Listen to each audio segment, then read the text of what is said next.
மலடி மட்டம் மாறுவதப்போ மக்களோடு நான் சேர்வதப்போ மக்களோடு இடைக்கு போயிட்டாரா இறுதி மட்டம் மாறுவதப்போ இனத்தாரோட சேர்வதப்போ இனத்தாரோடு சேர்வது எப்போ ஆண்டி அடித்தேனா அந்தரரை ஏசினேனா பாதை வச்சு சண்டாடி புத்தின உலக்கையே குறுக்கை போட்டு தாண்டினேனா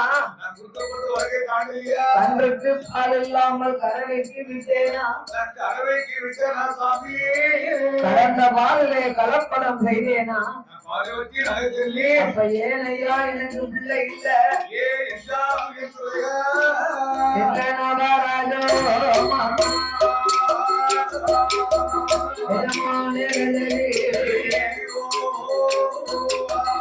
அளவிட முற்ற மண்ணலைய பிள்ளை மண்ணலைத கையா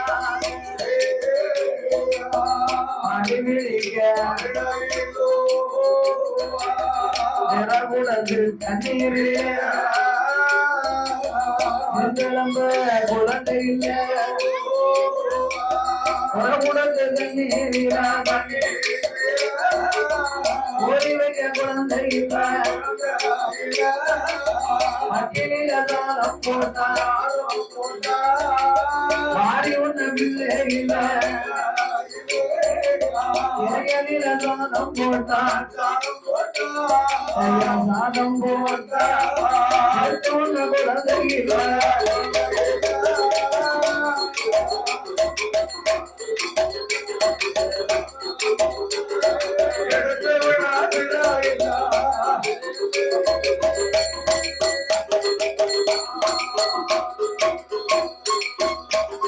ஐயா எல்லையிலே ஒரு மனம்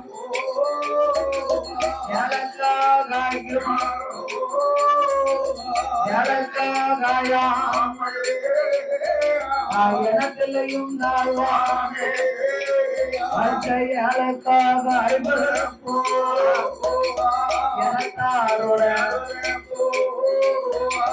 சாலையிலே ஒரு மரம் சாலிக்காக மரம் ஏன் சாலிக்காகாயாம் சனத்திலையும் தாழ்வானே சாலிக்காக ஐம்பதப்போ சண்டாளினால கண்ணி சண்டாளினே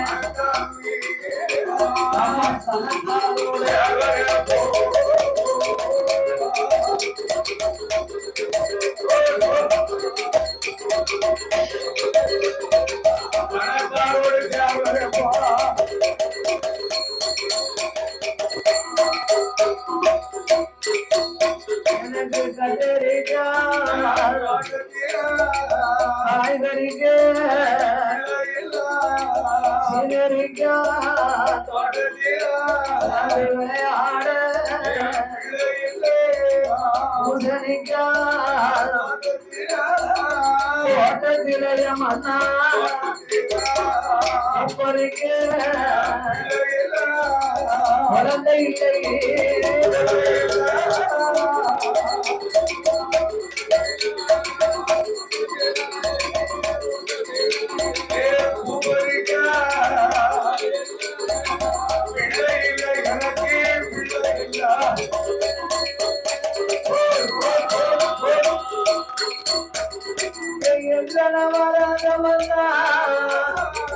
தண்ணி குடமெடுத்து தண்ணி கரை சென்றேனா தண்ணி கரை சென்றா தரக்குறவா பேசுவாரே அவள் தரக்குறவா பேசும்போது வேறச்ச மரமானே யாராச்சும் போதுன்னா மனம் என்ன ஆகும் என்னை மலடி மலடி என்ற மக்கள் பேச வேலையில யாரச்ச மரமானே ஓடாடு தியாரானே ஆடாடு செத்தானே செத்து இருக்கிறா போச்சுன்னா ஆடாது ஊஞ்சல் அந்துக்குதுன்னா அது ஆடுமா செக்கு உரல தேஞ்சிட்டு வச்சுக்கோங்க. அது தேங்காய் அடிபட ஓடாத தேர ஆடாத செக்க அலையாத அம்மிய தூரத்துக்கு போடுவாங்க. நான் பாதை வச்சு சண்டாடினான். அதுவே ஆகி விட்டேன் மன்னா. இந்த நாகலோக பட்டணத்துல நாகராஜன் நாகக்கண்ணி பிள்ளை இல்லாமல் புலம்பி தவித்தார்கள். அப்பமெல்லாம் பிள்ளை இல்லைன்னு தான் புலம்பினாங்க. பிள்ளை இருக்குன்னு தான் புலம்ப வேண்டிய இருக்கு. ஒன்னிய மாதிரி உள்ளவங்களுக்கு பிள்ளை ரொம்ப சொல்லலாம். உலகணும் பிள்ளைகள் தொட்டு கேட்டதுன்னா நம்ம உழைச்சு கொடுக்கணும்டா. நிறைய பாதை வச்சு வீட்டுல மூடி பண்ணா எப்படி உழைக்கிறோம்? நாளைக்கு கேட்கும்ல பிள்ளை. ஊரு வில்லு அடிச்சா என்னத்தை உண்டாக்கி வச்சு எங்களுக்கு கேட்கும்.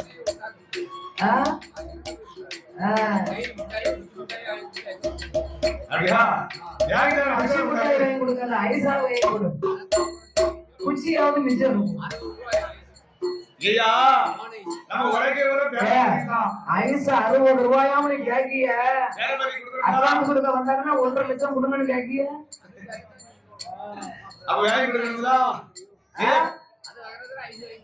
ஏன் 60க்கு 60 குறைச்சப்போ 145 வேற மாதிரி எடுத்துட வேண்டியது. அப்ப பேரம் பேச்சு வேலைக்கு கொடுக்கணும். அவ்வளவுதான் கொடுக்காங்களோ. அரை மணிக்கு 1000 தேவைப்படும் வேணுங்களா மக்களுக்கு? அது உண்மைதானே. நமக்கு எத்தனையோ தேவைப்படும். அதனால நமக்கு எல்லாமே புள்ளிகளுக்கு வாங்கி கொடுக்க வேண்டியிருக்கு. கொடுக்கணும். உழைக்கிறது எதுக்கு உழைக்கும்? சரி சொல்லுவாங்கல்ல பொம்பளைய பேரம் பேத்திட்ட என்ன மாதிரி பேத்தி பேரம் கேட்டாங்கன்னா தாத்தா பாட்டிட்ட துட்டு இல்லைன்னு சொல்லிட்டாங்கன்னு வைங்க.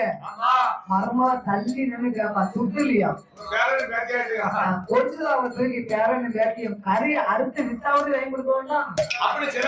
மர்மாவை தள்ளி நின்று கேட்பான். திரி வச்சு விடுவா கேட்க மாட்டா. எட்டி நின்று கேட்பா. கிடக்கணும் ஒரு பூமியில மாமியா முன்னாடி பேர மாட்டாளா? கேப்பால பேரன் மாவுல பேரன் கேட்டு தூக்கி கொஞ்சம் ஆகும். ஏன் கொடுக்க வேண்டியாங்க அப்படி நாட்டு சொல்லுவாங்க. ஒருத்தராகி குசி முறை எங்களுக்கு என்ன பேரன் அப்படி நாட்டு சொல்லுவாங்க. கொடுக்கணும். பிச்சை எடுத்தனாலும் பிள்ளைகளுக்கு கொடுத்துதாமே ஆகணும். ஆமா கடமையை நம்ம செஞ்சுக்கிட்டே இருக்கணும். எதிர்பார்க்கப்படாது. கடமைகள் செய்யி பலனை எதிர்பார்க்காதங்கன்னு இருக்காங்க.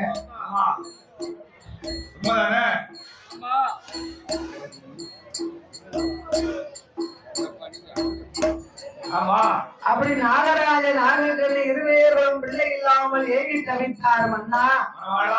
உங்களுக்கு 40 வயதாச்சு, எனக்கு 35 வயதாச்சு. பட்டம் தவறுனா நஷ்டம் என்பார்கள் அல்லவா? அது நல்ல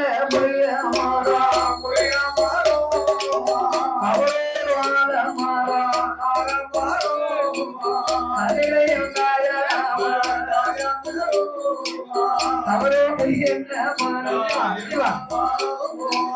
பிஞ்சி கூடிய மாறோ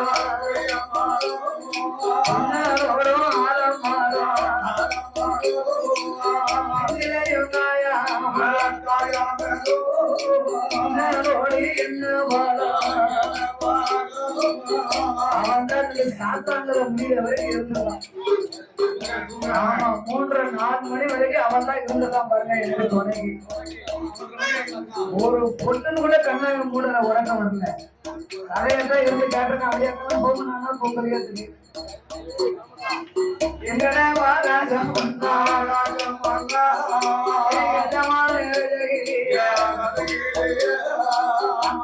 போலிய மாறோ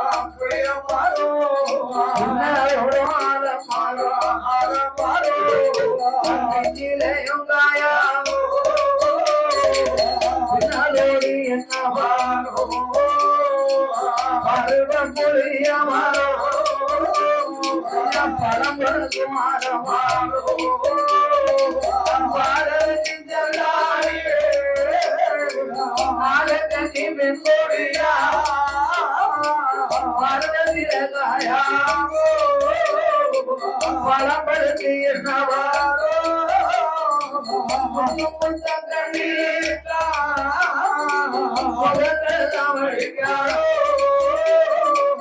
ஆறு கண்ணீரைத்தா அப்பமெல்லாம் வழிபாடோ ஆழம் போல கண்ணீரைத்தா அப்பமெல்லாம் வழிக்கால அவையாங்க பொல்லம் போராட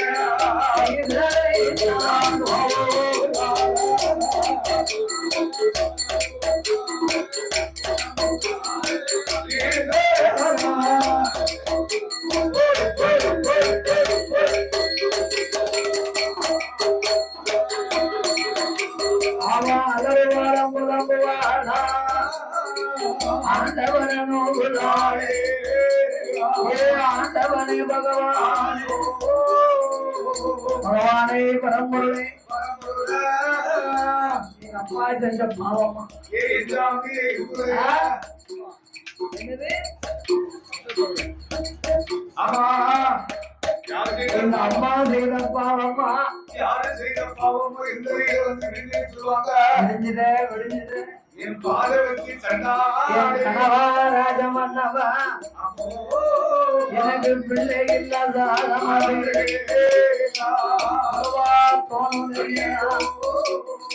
மதுரை இல்லாத மறந்து போல் தோணுதையா குழந்தை இல்லாத குழந்தை இல்லா அப்படி போல தோணுதையா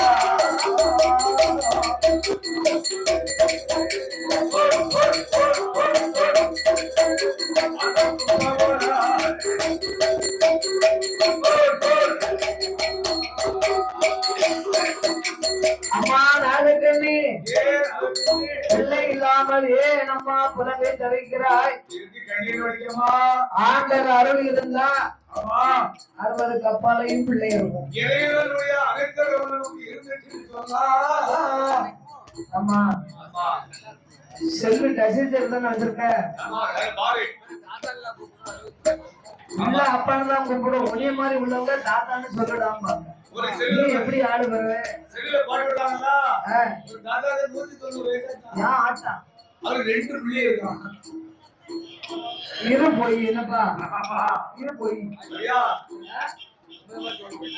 பொய் சொன்னாலும் பொருளை சொல்லணும்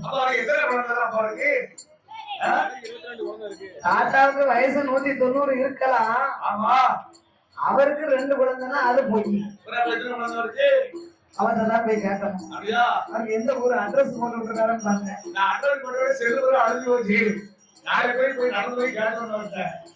அப்படி இருவேர்களுமாக தீராத வினைய தெய்வந்தான் தீர்க்கணும் அப்படி சொல்லுவாரு ஆண்டவன் சிவபெருமாளை எண்ணி அல்லும் பகலும் 60 நாளிகையில் தவங்கள் இருந்தாக வேண்டும் என்று அந்த நாகராஜ நாகக்கனி இருவேர்களுமாக நாகலோகத்திலே குழந்தைக்காக இருவேரும் தவம் இருந்து வருகின்றார்கள் நல்ல நீராடி நல்ல நீராடி மாடி மாட்டுக்கு நாகலோகம் கண்ணாடி நாகராஜ நாகக்கனி சாப்பிட்டு கொண்டு தரை மேலிக்கு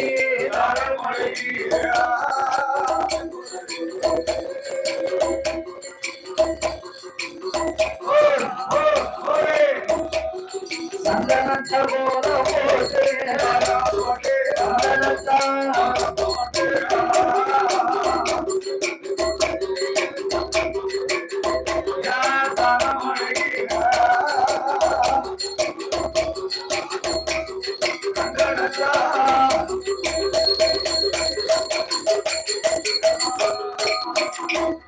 அவரு பாலாளரை மேலே கண்ணீரால் போலாம் போட்டு கொண்டு தரை மேலே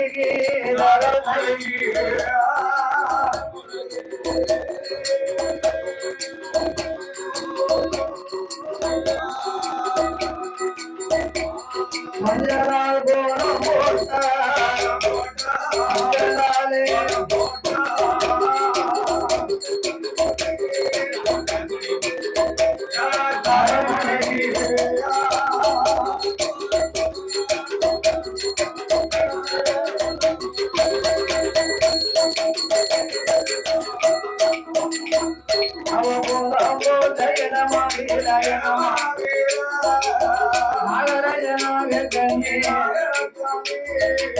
மன்னவன் அடியுமா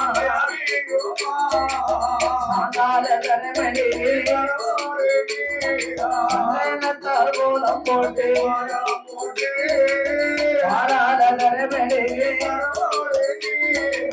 நீராலே கோலம் போட்டு மாவால தரமடி மன்னலாலே கோலம் போட்டு கோலம் போட்ட இடமல்ல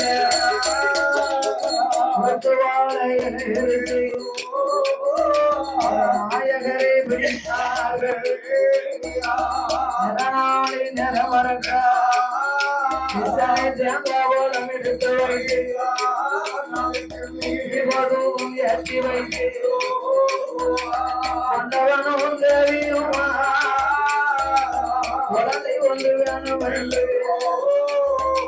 கொடுத்தவம் இருந்துவா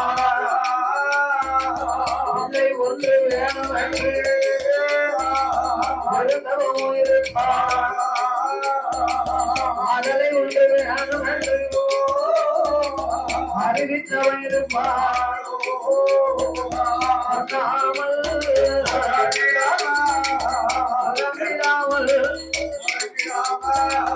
அனந்தனி அறந்தாமல்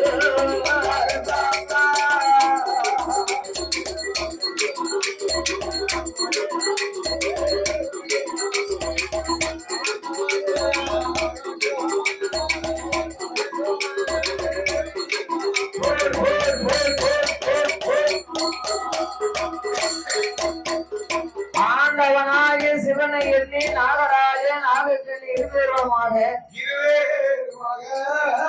6 வருஷங்களும் தபம் இருந்து வருகின்றார்கள். உண்ணாமல் உறங்காமல் உடையவனை மறக்காமல் அன்னம் தண்ணி அருந்தாமல் ஆண்டவன் திருப்புகழை மறக்காமல் சிவபெருமானுடைய நாமத்தை விசரிக்கின்றார்கள்.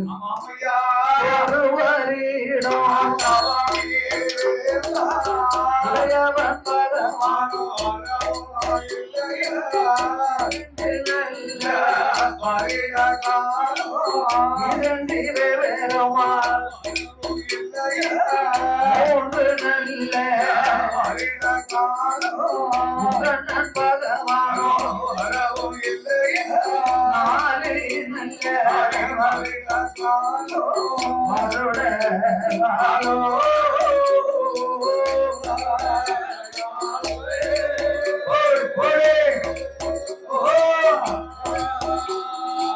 நாளை வேறுமா நாளை நல்ல வருட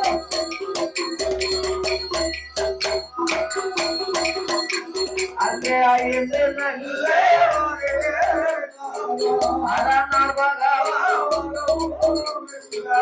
ஆறு நல்ல ஆதி பகவானோ ஏழு நல்ல இரண்டை வேறுமா இது நல்ல வருடமாகி அதையோ வரவும் இல்லை அம்மாவும் போசி வருடமாக உடையவன் வரவே இல்லை 12 வருடமாக 12 வருடமாக பரம்பொருளும் வரவில்லை.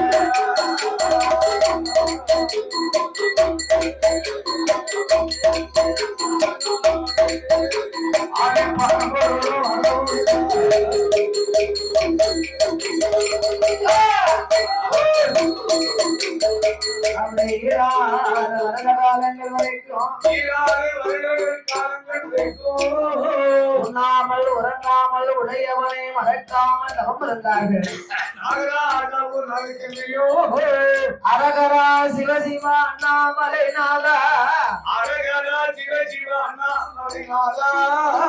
உண்ணாமலை பாதகா அநாத ரட்சக ஆபத்து குறையோனே நாகராஜனும் நாகக்கண்ணியுமாக ஆடவனை பகவான்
ஆண்டவன் பகவானும் அழைத்தவன்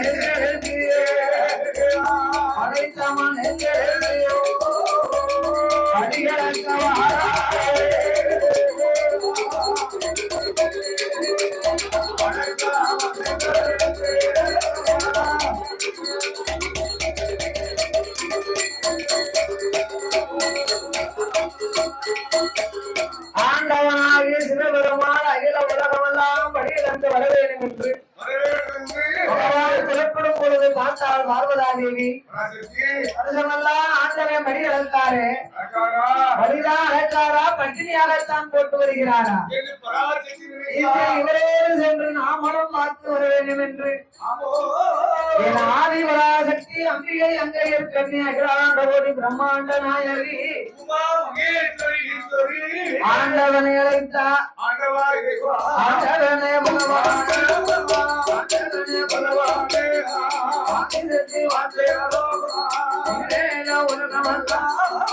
எனக்கு போகும்போது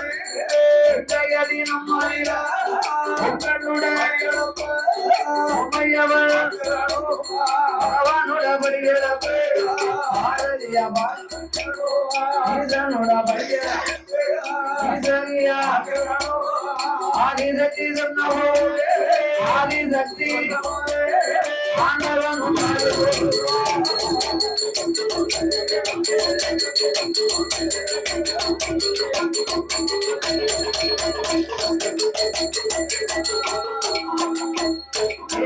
அம்மா அம்மா பாரதிய நாரோட வார்த்தை உடலுக்கு மிடமதற்கு ஆதிசக்தி வேண்டாம் அடியலகுவான் பார்வதிய வேண்டாம்.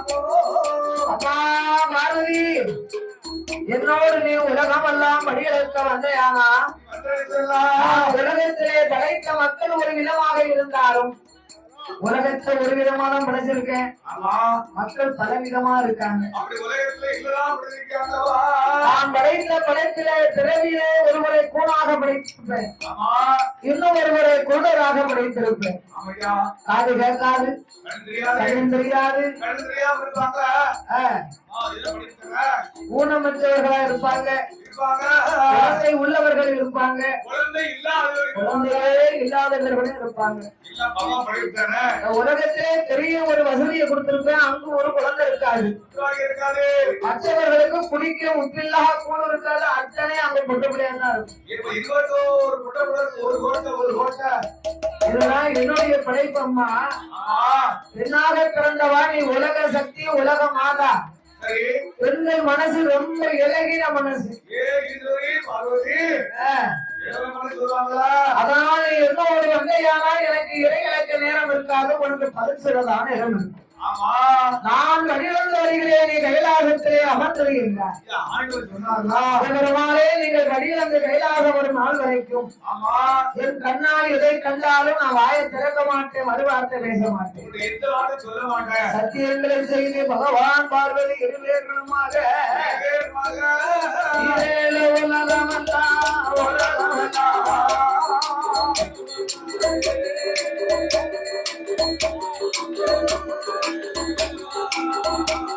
இறையனுக்கு வாராரே வாராரே, இறையனுக்கு வாராரே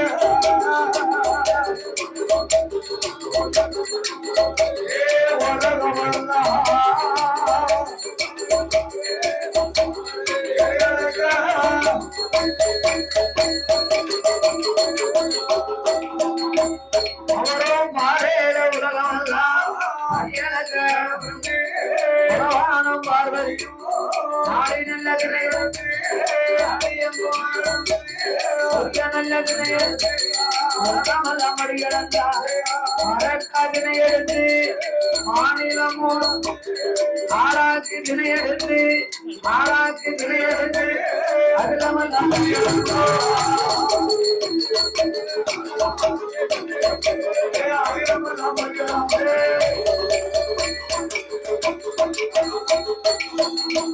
ஐயமணியலந்த பகவானோ பகவானோ கைலாசமான போதே அத்துவே நாம் தந்தையாகிய பார்வதி நம்ம மேல சத்தியம் செய்து கொடுத்தாரே, இவளை நாமல் பரிசோதித்து பார்க்க வேண்டும் என்று பகவான் பார்வதி இருவேறும் வரும் அழைகிற என் திருமால் ஒரு ஆலமரமாகவே வந்து நிற்கிறது. ஆலமரத்தை உருவாக்கி அதே ஒரு 10 வயது பாலகன் முனிக்கொப்பில் இருந்து அடிப்பெற்று வெட்டுகின்றார். படிகளந்து கைலாசம் வரும்போது பகவானை அழைத்தா பார்வதி, சுவாமி படிகளந்து வருகிறோமே, கொஞ்சம் களைப்பாரி போகலாமே. ஆலமரத்தின் அடியிலே இருவேறும் அமர்ந்திருக்கின்றார்கள். பார்வதா தேவி ஆலமரத்தை பார்த்தா ஆலமரம் பெரிய மரமா இருக்கு. ஆலமரத்துல காய் எப்படி இருக்கு சாமி? மரம் தடுத்த மரமா இருக்கு, காய் மட்டும் ஏன் ஒரு கோழிக்கா மாதிரி படைச்சிருக்கீங்க?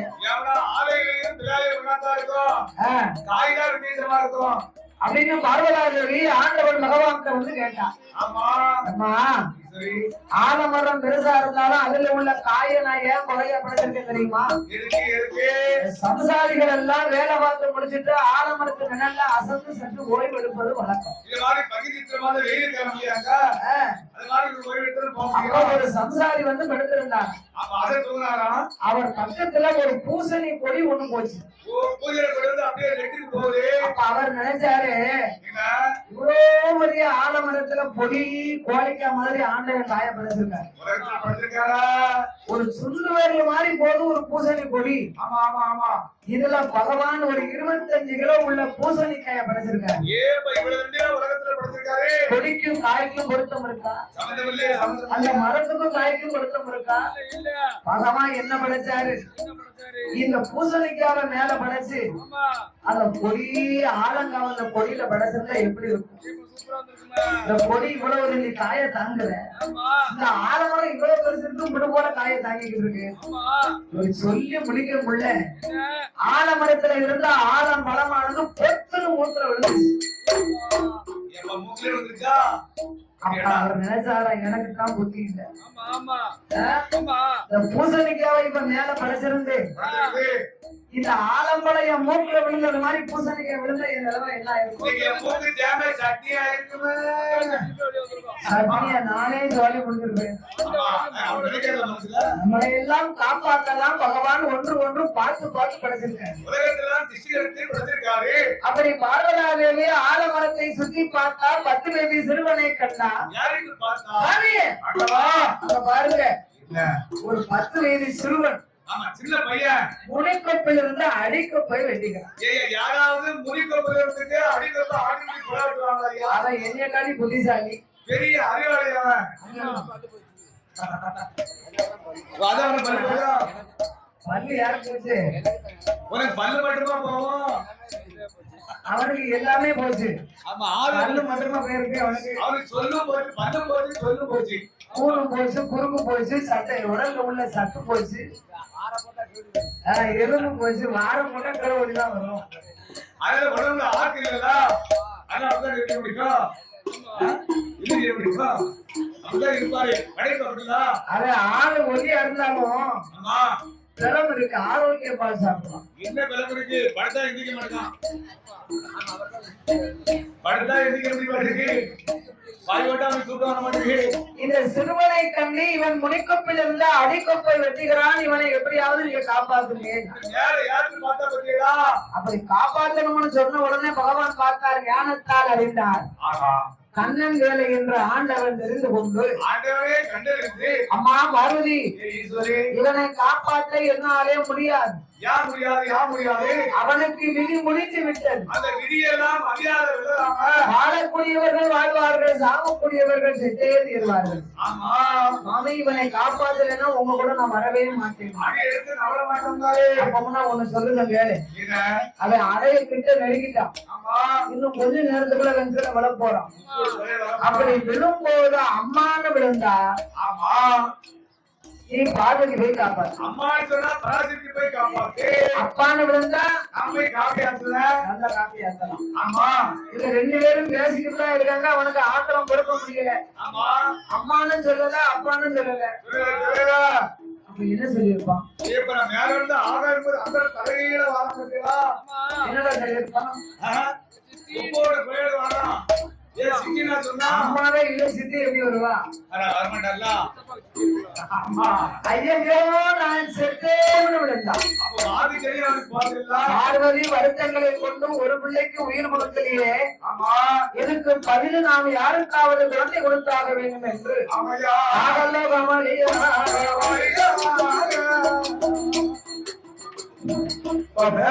கோயிலுக்குள்ள வரும்போது கேட்டு ஒரு அம்மன் பிறகு கேட்டாங்க, பகவான் பார்வதி ஆகல்ல கமலியா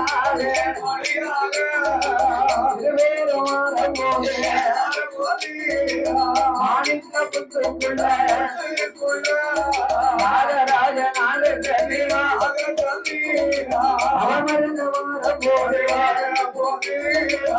ஆண்டவா, இவர்கள் இருவர்களும் பிள்ளைக்காகத்தானே தவமிருந்து வருகிறார்கள். கண்டிப்பா நம் குழந்தை உரம் கொடுத்தாகணும் ஐயா. இல்லைன்னா என்ன ஜகாபு வியாபாரமா? அவங்க செய்த பாவ புண்ணியத்தை பார்க்க வேண்டாமா? இன்று கைலாசம் வந்து சித்திரபுத்திரன் ஐநாறு அழைத்தார்கள். இருவேர்களுடைய ஜாதகத்தையும் பார்த்தார்கள். நாகராஜே முன் ஜென்மத்தில் வன வேடுவனாகவே பிறந்து காட்டுக்கு வேட்டைக்கு போகும்போது 10 மாத சூழ்மானே அம்பாள் ஏது வந்து விட்டார். அதனால அவருக்கு பிள்ளை வரம் கிடையாது. அது அம்மா நாகக்கண்ணி முன் ஜென்மத்திலே ஒரு மருத்துவச்சியாக பிறந்து 7-8 குழந்தைக்கு கருமருந்தை கொடுத்து கருவை கலைத்ததுனால ஆண்டவா எந்த பாவம் இருந்தாலும் ஏற்று பிள்ளை கண்டிப்பா கொடுக்கும். நீங்கள் கொடுக்கலையானா நிச்சயமாக நான் கொடுப்பேன் ஐயா. ஏ பார்வதி, அப்படி என்னையும் மீறி நீ குழந்தை வரம் கொடுக்க வேண்டுமானா நீயே பிள்ளையாக பிறக்கணும். அப்ப பார்வதாதேவி நாகத்திலே வயிற்றில் பிறந்தாய் இந்த பூமி தாங்காது என்று 1008 சொருபத்திலே அரை சொருபத்தை எடுத்தா அமிர்த நன்னம் 8 கலசத்திலே அடைத்து நாகக்கண்ணியால் கையிலே கொடுத்த 48 நாள் ஒரு மண்டலம் பூசை செய்து வருகிறாள் நாகக்கண்ணியானவா. 48ஆம் நாளையில நாளான நாடு நல்ல சித்திரை மாதம் 2ஆம் செவ்வாய்க்கிழமையில கயத்தார்மா நகரத்திலே அம்மா அவதாரம் செய்ய போறா. அவருக்கு நல்ல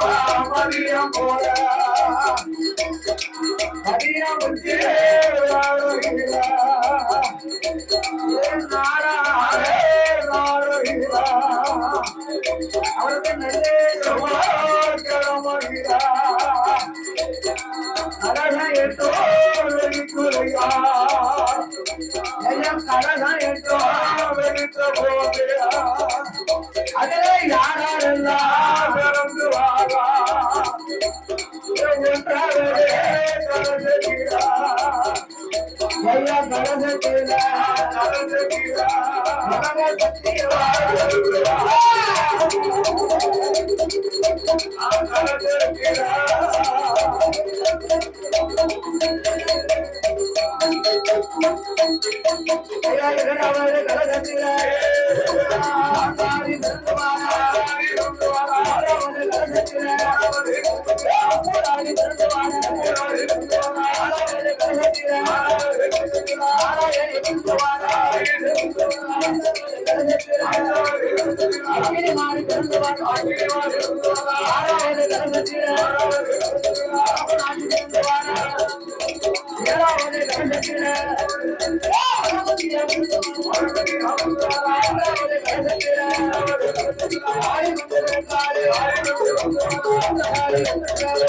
Thank you.